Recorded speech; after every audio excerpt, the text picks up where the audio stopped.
doing? I'm CK with Under Pressure Power and Performance, and today we're going to show you how to install one of our standalone fuel systems on the C5 and C6 Corvette. Now the two of them are very similar. This one here that we've actually already installed it on, so we're just going to go over the routing with you and show you kind of how the setup works and how it looks once it's in there. Overall, it's a really easy setup and it's really easy to install. It's just kind of more or less the routing and where everything goes in the system, and that's kind of what we're going to cover today. Alright, so the first thing we're going to address is the fuel tank itself. Now this is where the C5 and the C6 Corvette are going to differ. In fact, even the later model C5s are going to be like the C6 Corvette. Now on the C6 you can install it the same way and use bulkhead fitting like the C5s use. It's just a little bit more complicated because you're going to have to drop the fuel tank out of the car, which is kind of a pain. So first up we'll go over the C5 vets. This is going to cover the early models up till, I think it's 03 or 04. So what you need to do first is drain your tank. Get it as low as possible in your fuel supply, and then you can actually even hot wire the pump here and activate it and disconnect one of your fuel lines and drain the rest of it out into a container. But you want to get as much fuel out of here as you possibly can. So what you'll do is undo the fuel pump assembly, and you're going to pull the factory fuel pump assembly out. Now this one was one of the first revisions we did, where we actually installed it into the top hat of the fuel pump assembly. That is somewhat of a pain to do because you're limited on room there. So what we recommend is actually marking on the tank right here just above the heat shield on it where you're actually going to install it. It's going to be on the back side, on the driver's side, and towards the inside of the car. So we're going to mark a little hole right here. And what we do is go ahead and pull this out, make sure all the fuel's out of the tank, and then what we do is drill a hole in it and we install the bulkhead. Now this is the whole bulkhead assembly here as it sits. And what you want to do, this is going to be the bulkhead fitting itself. So you're going to go ahead and slide this into the tank, and you want to reach around through the access point that we've just made here by taking the fuel pump hat out, and you're going to slide it in the bulkhead fitting like this. Then you're going to slide on one of the Teflon washers and then the actual nut to tighten it down. So right where my fingers are is actually where the fuel tank itself will be. So you'll pinch the fuel tank in there, in between the two nuts on the bulkhead here, and you reach around from the inside and tighten it down. This will leave a dash 6 fitting on the outside of the tank and a dash 6 fitting on the inside of the tank. And then the Teflon washers here effectively are going to seal up the tank itself. And then we'll install our pickup tube here. Now the pickup tube, ideally you want it towards the rear of the car, so we've included 6 inches, but you'll probably end up cutting it shorter. This is just going to reach in from the inside and slide it in. Now the way this is assembled is you basically just slide the copper tube through the nutsert fitting here, and then you have your brass coupler in the middle there. You slide that on, then you slide this inside of here, crank it down, and then you want to tighten this and snug it up pretty good, because as you snug it up, it's actually going to crush that brass ferrule down and clamp down on this tube tight, so it's going to be airtight. And then what we're going to do is make a small bend in it and probably shorten it up, so that way it's picking up as close to the rear of the tank as possible, in basically right in the back here, and this is going to act as our pickup inside the tank. This will attach on the inside of the tank to our bulkhead fitting. And that's going to leave a dash 6 bulkhead sticking out of the tank just like that. Now for the C6 guys, they're actually going to drill and tap the tank itself. Now it's 3/8 inch pipe thread tap is what we're going to be using on it. Now you want to be very, very careful when you tap with it, because the national pipe threads are actually tapered, so the more you drive the tap into it, the bigger the hole gets. And what you don't want to do is have the hole too big that when you thread this all the way in, it bottoms out.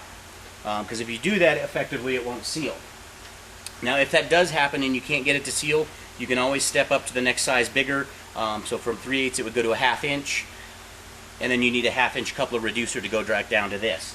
But what you're going to do is right here in the same spot, you're going to drill and tap the tank. Now the C6s, I believe, don't have this cover quite as high on it, so you can actually get a little bit lower on the tank itself. You're going to drill into the tank, tap it with 3/8 inch pipe thread, and then this fitting is essentially just going to screw right into the tank itself. Now for the C6 guys, if you do want to use the bulkhead, you can still run and use the bulkhead, or the late model C5 guys, but you will have to drop the tank because you're going to need to be able to reach inside the tank to assemble the bulkhead together. Alright, Now for the first segment run, we're going to come off here with the 90-degree fitting, and this is the shortest of the hoses. So we're just coming right off the tank where we had our bulkhead. That's going to travel up to our T-fitting. And from our T-fitting, you can see then we go to our double female union, then to our fuel filter, another double female union, and then this is the -6 to 1/8 inch adapter that's going to go into our fuel pump. Now if you guys are using the Bosch pump, this fitting here will be a little bit different. It's a special fitting for that. From our fuel pump, we come out of there again with the adapter to go back to -6, and then into the straight end, and this is our longest run of line here. This is the biggest one. It's going to go all the way up to the front. Now, at the T-fitting, we go ahead and tap in with a 90, and this is our rubber line here. This is going to be our fuel return, so we're going to run this as well all the way up to the front. Now, for the pump mount, it's a little bit different than the one we just showed you in there. That was one of the first revisions. This is the new pump mount, and what it actually is, it's got the bracket here. It's got 2 of the little rubber foot pads, and then the T-bolt clamp itself. So what you're going to do, when you figure out exactly where to mount the pump up in there, is put the 2 rubber pads behind. The clamp goes around the T-bolt clamp like that, and then this will effectively, you'll drill this up right in and use the self-tapping screws, sheet metal screws, and this will go right into the frame rail, and that's what's going to hold your pump. And then you take the nut off of the T-bolt clamp, you can slide your pump in and clamp it down. That's what's going to hold it to the frame rail itself. Alright, now you can see our whole assembly is mounted up in there. And I'm going to zoom out so you get a little bit better idea of exactly where everything's at. And again, we're just mounted right up, and we're drilling right into the frame rail on the driver's side.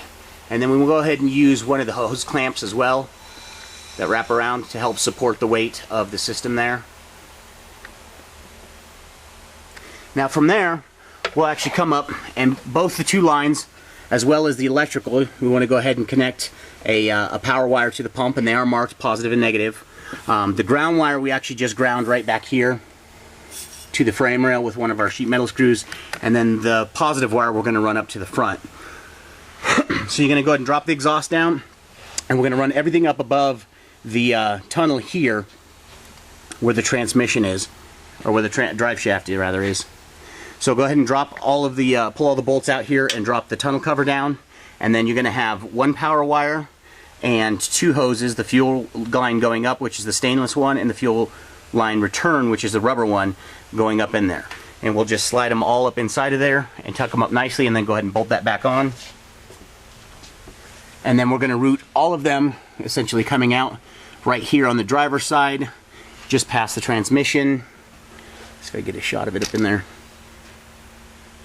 And we're going to shoot straight up by the firewall to the driver's side. Alright, now after we come up on the driver's side over here, we're going to loop it around behind the engine.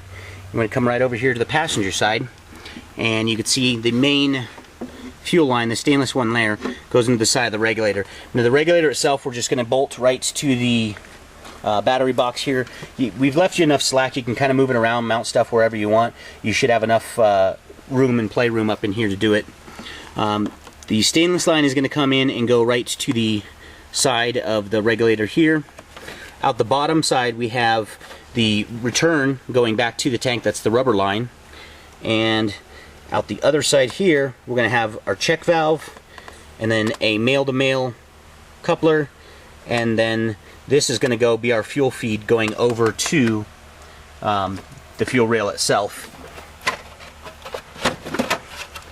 And you can see it plugs in right here. Now the fuel rail itself has got a -6 port already on it, and it has a Schrader valve in it, which is a test valve, kind of like what you see on your tire. So what you want to do is actually pull the Schrader valve out completely, because we don't want it blocking the flow at all, and then this fuel line will tap right into the fuel rail there itself. Okay, now here's a close-up of the regulator assembly itself. You got a -6. These are actually all double male, meaning it's -6 on both sides. Even though one side is cut shorter, the thread pattern is actually a -6. You could flip it around backwards and it would go in like that. Now because it is a -6 and there's nothing for it to actually bottom out against, each one of these is going to have either a Teflon washer or an O-ring, and you'll put that on and basically screw it down just like such there. And that's going to be all 3 ports. Now for the output port, you notice the flow, we want the flow going away from the regulator. And again, it'll have a Teflon washer, And then this is actually going to be coming out of the check valve is going to be our -6 to -4 reducer.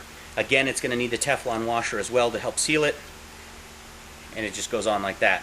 Now all these, we just want to snug them down a little bit with a wrench. We don't want to over tighten them because you actually crush and destroy the Teflon fitting there. So this, as it's sitting in the car, is sitting in there just like this. We have our fuel line, our stainless one from the rear coming in here. We have our fuel return, the rubber one, leaving and going back here. And then we have the -4 line going to our fuel rail right over here. Now there is a vacuum port on the top here, and we'll go ahead and take note, you don't want to use this port unless you are running a full return fuel system. What that means is for most of you guys on the factory, with the factory setups, you have a regulator that's actually back in the tank, so you don't want to run vacuum or boost signal to this. If you run a boost signal to it, it will actually raise the fuel pressure rate, but the one in the back will not allow the fuel pressure rate to rise because it tries to regulate and maintain a constant pressure. So you end up putting more work on the one that's in the rear, and effectively you're not going to actually raise your fuel pressure in the car. Now if you run it as a full fuel return system, you could actually even use this regulator as part of the full return setup. Just take the check valve out, so that way it's constantly, you have the factory pump running as well as the our aftermarket pump. Then you can run it as a 1-to-1 boost reference. But we put the check valve in there to keep the two systems separate, so that way the factory system is using the factory regulator and it's not allowing it to use our regulator to use the fuel return at all while the car's running normally.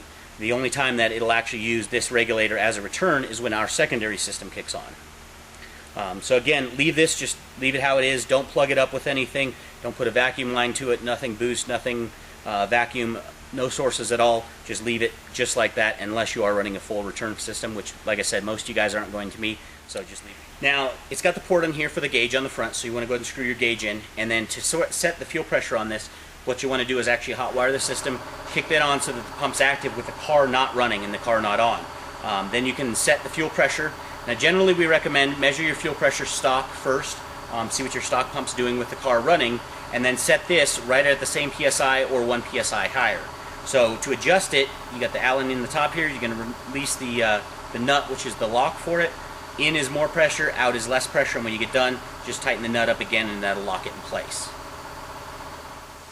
Alright, so the basic layout of how the system is designed is we're going to pull the fuel from the tank. It's going to run it up and through the filter and to the fuel pump. The fuel pump's going to press it up front. It'll run through the regulator, through our check valve to keep it separate from the factory system, and then into the fuel rail.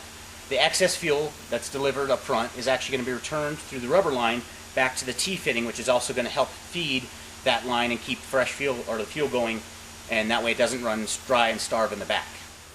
Alright, now we're going to go ahead and go over the wiring. We use the positive lug right here on the fuse box. Now if you do use something like that, because it's basically coming directly from the battery, you're going to want to use an inline fuse. You can also use anything that's a fused circuit already, so long as it has enough current to support the fuel pump itself. So we just tapped into the battery terminal right here on the fuse box, run it to an inline fuse, and then we're going to run it to terminal number 30 on our relay. Now for those of you guys who don't know how relays work, we actually have a separate video here on YouTube kind of going over how they work, actually specific to one of these applications as well. So you can read or watch that, learn a little bit more about it if you don't know about them already.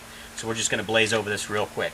So we're going to run 12 volt positive to terminal 30, to terminal 87. That's going to go to the wire that we brought up from our fuel pump assembly in the back. So you have your positive coming from the battery through a fused location here, and then this is going, number 87 is going directly out to the fuel pump. And then for number 86, we're actually going to run that one, is going to be our ground side. So we're going to run that to one of the terminals on the hob switch, and from the other side of the terminal, we're going to take it to a ground location. And you can just basically ground it out anywhere, any bolt that's, make sure it's actually a good ground, tying it into the frame. Now this doesn't, it's just an on-off switch, so it doesn't matter. Polarity is irrelevant. You can have it this way or you can have it this way. It's not going to matter. Now the last terminal, 85 on here, we're actually going to take to an ignition source. Now for those of you guys running the our twin turbo setup, it's going to be the same place that we tapped into on the injector for the oil return pump. What you want to do is on the injector itself, the two wires going to it. It's usually with GMs, it's the pink one, but you are going to want to test it. Unplug the injector, key the car into the on position, but don't start it, and look for whichever one has 12 volts positive. You're going to T-tap into that one and then run that wire over to terminal 85. So again, the rundown on it is terminal 85 goes to the hot wire on the injector, which is going to only activate the system when the key is in the on position. Terminal 86 goes to the Hobbs switch, and from the Hobbs switch to ground. Terminal 30 comes from the 12-volt power supply, and make sure it's got a fuse location or you put an inline fuse in with it. And then terminal 87 here goes back to the fuel pump. Alright, and for the last piece that we have to install is going to be the Hobbs switch itself. Now basically this side of the Hobbs switch just needs to go to a boost source. So you can tap this into one of your intercooler pipes, you can tap it into the intake manifold. Most of the guys, what we usually do is you actually use the adapter fitting that takes it down to a barb fitting and then just connect it in with a vacuum line anywhere that's actually going to see a boost source from the car. Alright, and now that we've got the system pretty much fully installed, we'll go ahead and test it. Now the easiest way to test it is to actually jump right across the Hobbs switch. So you got everything installed, go ahead and key the car on in the on position, which is going to activate our power going to the injectors, which is going to activate the relay. This is the other half of the relay. So what you want to do is actually just short out across these two here, so just connect the two terminals on your Hobbs switch. That's going to simulate like the Hobbs switch, or like the Hobbs switch is actually seeing 5 pounds of boost, so it's going to turn everything on. You should see the needle on your fuel pressure gauge on the regulator jump up. That's when you want to go ahead and adjust your fuel pressure, get it all set right. And the next thing we'll do is actually test the Hobbs switch itself. Now what you want to do is just basically unplug it from its boost source, plug it in, and you want to. It's usually best if you monitor it with a gauge. Use a air pressure regulator off your air compressor, crank it up, and just slowly go up with it until you see 5 psi. And right about 5 psi, this thing should click. You should hear the whole system kick on, and you should see the actual fuel pressure on the gauge shoot up as well.